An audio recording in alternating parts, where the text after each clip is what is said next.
YouTube channel पर आप सभी का स्वागत है।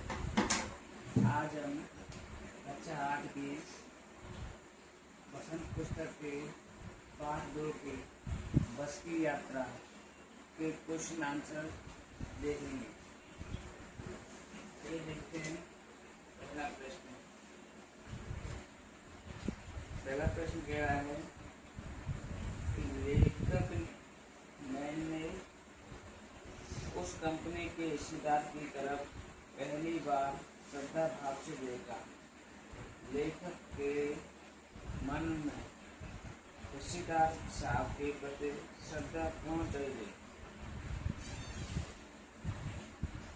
इसका आंसर लेखक के मन में हिस्सेदार के प्रति श्रद्धा इसलिए जग गई क्योंकि बस के टायर खराब थे। पुलिया के ऊपर बस का टायर पंचर हो गया। यदि बस की रफ्तार गति तेज होती तो नाले में गिर जाती। इससे यात्रियों के साथ उसकी जान को भी खतरा था। वह जान को जोखिम में डालकर यात्रा कर रहा था। अर्थात कहने का मतलब ये है कि बस की स्थिति बहुत ही ज़्यादा खराब थी और जैसे ही बस पुलिया के ऊपर पहुंची, टायर घिसे हुए थे, जैसे ही बस पुलिया के ऊपर पहुंची तो बस का टायर पंचर हो जाता है और बस की रफ्तार थोड़ी धीमी थी। अगर बस की रफ्तार तेज होती तो वह नाले में गिर जाती और यात्रियों के साथ साथ हिस्सेदार भी नाले में गिर जाता। तो उसकी भी जान को खतरा था, इसलिए लेखक ने उसके प्रति श्रद्धा भाव व्यक्त किया है।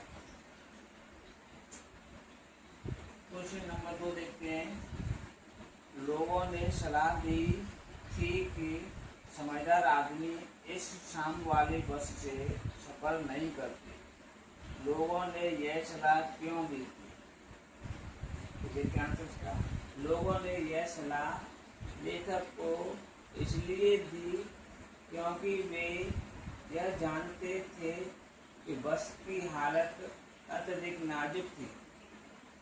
वह कभी भी और कहीं पर भी खराब हो सकती थी। यह यात्रियों को मंजिल पर पहुंचा देगी, यह कहना मुश्किल था। कहने का तात्पर्य यह है कि बस की हालत बहुत ज़्यादा खराब थी। तो बस यात्रियों को अपनी मंजिल तक पहुंचा देगी या ना देगी, इसकी कोई गारंटी नहीं थी। ये कहना बहुत ही मुश्किल था। क्वेश्चन नंबर 3 देखते हैं। ऐसा जैसे सारी बस ही इंजन है और हम इंजन के भीतर बैठे। लेखक को ऐसा क्यों लग रहा था? इसका आंसर देखते हैं। लेखक को ऐसा इसलिए लगा क्योंकि जब बस को चालू किया, स्टार्ट किया तो बहुत आवाज़ की। इंजन ने क्या की? बहुत आवाज़ की। साथ ही पूरी बस हिल गई। बस भी कहने लगी। जब स्टार्ट किया तो बस ने बहुत सारी आवाज़ की और बस हिलने लगी थी। लेखक और उसके मित्रों ने को लगा कि सारी बस ही इंजन है। बस आवाज़ किया और बस हिलने लगी तो लेखक और उसके मित्रों ने समझा कि सारी बस ही क्या है? इंजन है और हम इंजन के अंदर बैठे। क्वेश्चन नंबर 4 देखते हैं। गजब हो गया, ऐसी बस अपने आप चलती है।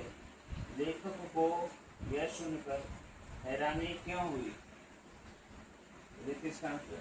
लेखक को यह सुनकर हैरानी इसलिए हुई कि देखने में तो बस बहुत पुरानी लग रही थी।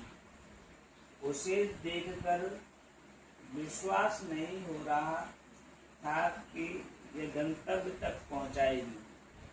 इसी कारण लेखक ने कंपनी के हिस्सेदार से पूछा कि यह बस चलती है, तो उन्होंने कहा कि यह बस अपने आप चलती है।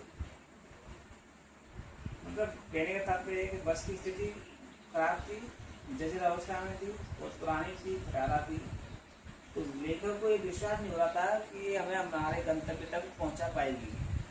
तो इसी उलझन को देखते हुए लेखक ने कंपनी के शेयरधारकों से बैठे थे, उनसे पूछा कि बस चलती भी है? तो बस ने कहा यह बस अपने आप चलती है।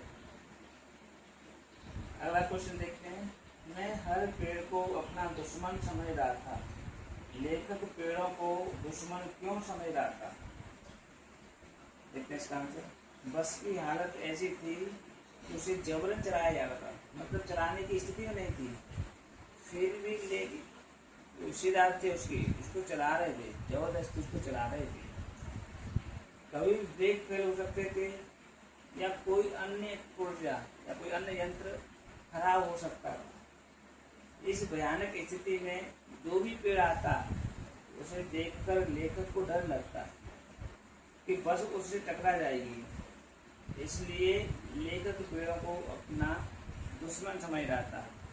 कहने का तात्पर्य यह है कि बस बहुत पुरानी थी, जर्जर अवस्था में थी, पुरानी थी, खटारा थी, तो उसका कभी भी कोई ब्रेक फेल हो सकता था या कोई अन्य पुर्जा खराब हो सकता था।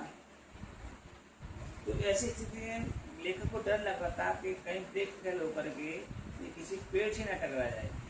तो जब भी सामने पेड़ आता तो लेखक को डर लग जाता था, इसलिए वो अपने जो पेड़ थे उनको अपना दुश्मन समझ रहा था।